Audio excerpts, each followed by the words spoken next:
antar pelayat sebenarnya, yang melayat dan yang ziarah ke makam itu untuk jenazah maupun mobil jenazah itu sebelum berangkat ke rumah sakit tuh mobil disemprot juga, Dokter Meldi. Jangan salah, itu disemprot disinfektan juga. Kemudian tubuh dari petugas yang membawa itu setelah mereka menangani jenazah sebelum masuk ambulan juga disemprot lagi. Jadi kebayangkan bagaimana perjuangan para petugas itu beberapa jam tidak menahan haus, panas, kemudian tidak bisa buang air juga dan lain-lain. Seperti itu. Jadi makanya kita harus cepat memakamkan. Kalau ditunda ada penolakan masyarakat, negosiasi macam-macam. Anda tidak kasihan dengan para petugas yang telah terkurung dari hulu ke hilir tadi berapa jam? Iya, Dok. Saya punya pengalaman ya, teman-teman perawat yang masuk ke ruang isolasi itu katanya banjir keringat, Dok. Banjir Jadi keringat. sampai kakinya itu basah, Dok. Kasihan banget. Betul. Ada pertanyaan yang menarik lagi, Dok. Ya, jadi pertanyaannya itu mungkin dari segi medical legal berarti ini, Dok. Betul. Apakah boleh menyebarkan nama alamat pasien COVID-19 tanpa seizin dari keluarga dan pihak yang berwenang? Jadi ini pertanyaannya dijawab Dokter Iwan sebagai ahli hukum ini, Dok. Oke. Menyebarkan ya. Tentunya menyebarkan ini penyebar pertama nih yang jadi masalah ya. Kemudian penyebar-penyebar yang berikutnya ya, yang kemudian meneruskan berita-berita itu. Ini siogianya ini tidak dilakukan. Ya, jadi kita tetap harus menghormati rahasia medis, Dokter Meldi. Itu tetap menghormati rahasia medis walaupun pada dasarnya itu merupakan rahasia medis, tapi karena untuk kepentingan darurat, kepentingan kondisi wabah seperti ini, maka identitas dari pasien atau identitas dari jenazah itu boleh dibuka. Itu pun sebatas nama dan domisili. Jadi nama dan domisili. Jadi tidak lagi bercerita banyak panjang lebar tentang riwayat penyakit dan lain-lain, penanganan dan lain-lain. Tidak seperti itu. Ini untuk kepentingan. Nah, ini tentunya konsumsi akan berbeda antara kepentingan tim medis. Tim medis harus memiliki data yang lebih lengkap, termasuk tim di forensik ya. Kita harus jelas ini jenazah yang mana nih yang sedang kita tangani agar kita lebih waspada. Tapi untuk masyarakat umum sebaiknya tidak men-share berita-berita yang belum pasti kebenarannya. Itu yang jadi masalah.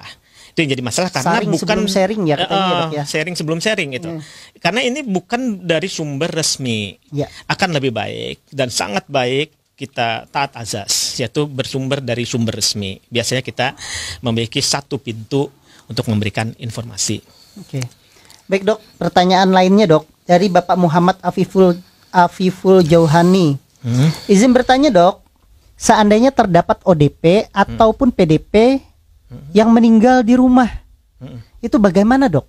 Jadi apakah diserahkan langsung ke mereka untuk memandikan atau itu dipanggil pihak rumah sakit atau bagaimana? Apa sudah ada ini pembicaraan ini, Dok, di tingkat universitas atau di tingkat rumah sakit? Oke, sampai sekarang nih belum ada ya mengambil jenazah yang ke rumah ya untuk ODP maupun PDP, karena memang terutama kalau udah PDP itu kan mestinya sudah langsung dijemput untuk diisolasi gitu kan.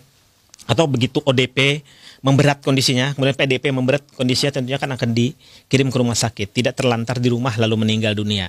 Lalu bagaimana kalau meninggal dunia? Telat dijemput, Dok. Telat dijemput. Ini sebaiknya memang standar penanganan jenazah COVID harus dilakukan. Karena kasus ODP, PDP, bahkan OTG, orang tanpa gejala pun masih mungkin dia memiliki virus di dalam tubuhnya.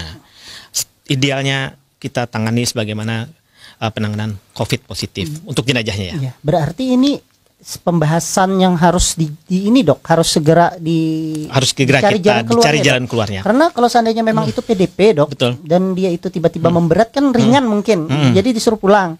Kemudian tiba-tiba memberat, tidak sempat tertolong, meninggal. Kan harusnya ya tadi dikatakan PDP itu pun juga harus. Nah, itulah. Nah, itu tadi nyambung tuh dengan pertanyaannya Bu Wita tadi. Bahwa kita tuh perlu tempat khusus gitu. Betul. Karena rumah sakit itu udah nggak menampung. Sekarang saya tanya nih, berapa kemampuan dari rumah sakit Mulin? Berapa kemampuan dari rumah sakit Ansari Saleh, ya kan? Kapan rumah sakit Suryansah siap? Pasti mereka punya keterbatasan. Betul, Dok. Dalam kondisi wabah, keterbatasan rumah sakit itu menjadi kendala yang sangat besar. Kita tidak mungkin menaruh mereka di emper-emper rumah sakit kan? Pasti di ruang isolasi. Maka ketika ada tempat lain alternatif di luar rumah sakit, itu merupakan solusi. Daripada nanti mereka tidak tertampung di rumah sakit, akhirnya di rumah. Kemudian dia meninggal di rumah. Akan lebih baik apabila ada di salah satu tempat yang memang tempat penampungan. Contoh ya, di Jakarta kan di Wisma Atlet tuh. Kumpulkan orang di sana. Memang kapasitasnya bisa menampung banyak orang gitu.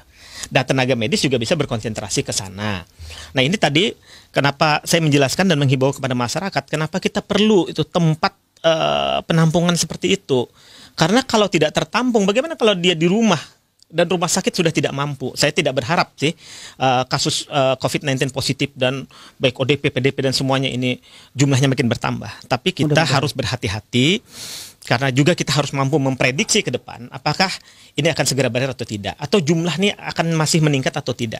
Kalau ada kecenderungan jumlah ini masih meningkat, kemudian ada kecenderungan ketaatan masyarakat masih belum terlalu bagus. Contoh, masyarakat mungkin tidak peduli tidak peduli dengan kondisi. Padahal saya jelaskan tadi bahwasanya virus ini tidak bisa hidup di luar tubuh manusia. Dia hanya bisa hidup bila dioper. Ibarat bola tuh di satu orang dikasihkan ke orang lain gitu. Iya, dia ada transmisi ya, Dok, ya? Tanpa transmisi nggak bisa hidup. Bisa.